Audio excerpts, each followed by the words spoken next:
பராசக்தி மூவியோட trailer review தான் இந்த வீடியோ. இதில் லீட் ஆக்டர்ஸாக இருக்கிற சிவகார்த்திகேயன், அதர்வா அண்ட் ரவி மோகன் இவங்க எல்லாருமே வந்து பார்த்தீங்கன்னா ஒரு புது விதமான ஒரு கேரக்டர்ஸில் பார்க்கறதுக்கு உண்மையிலே ஒரு புது எக்ஸ்பீரியன்ஸாக தான் நமக்கு இருக்கும்னு நினைக்கிறேன். ஸோ இந்த பீரியட் ஆஃப் 1960s வந்து ஹிந்தி வந்து எப்படி தமிழ் கல்ச்சரில் வந்து ஒரு சில சேஞ்சஸ் கொண்டு வந்தது, அதுக்கு எப்படிலாம் வந்து நம்ம தமிழன்ஸ் வந்து ஜஸ்டிஸ் கிடைக்கணுன்றதுக்காக வந்து எப்படிலாம் நம்ம ஸ்டூடெண்ட்ஸ்லாம் வந்து ப்ரொடெஸ்ட் பண்ணாங்க அப்படின்ற ஒரு சில ஃப்ரேம்ஸையுமே வந்து இந்த ட்ரெய்லரில் காமிச்சிருக்காங்க.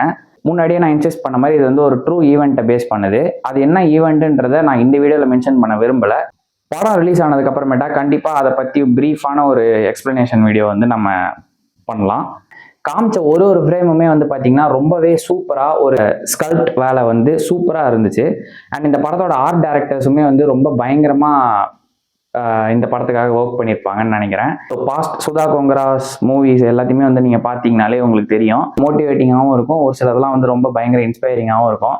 ஃபார் எக்ஸாம்பிள் இறுதி சுற்றா இருக்கட்டும், ஆர் எல்ஸ் சூரரை போற்றா இருக்கட்டும். ஸோ அந்த வகையில் தான் இந்த பராசக்தி மூவியும் இருக்கும்ட்டு நான் நம்புகிறேன். இந்த பராசக்தி மூவி வந்து ஒரு பயங்கரமான தியரிட்டிக்கல் எக்ஸ்பீரியன்ஸை வந்து நமக்கு Jan 10 தரப்போகுது.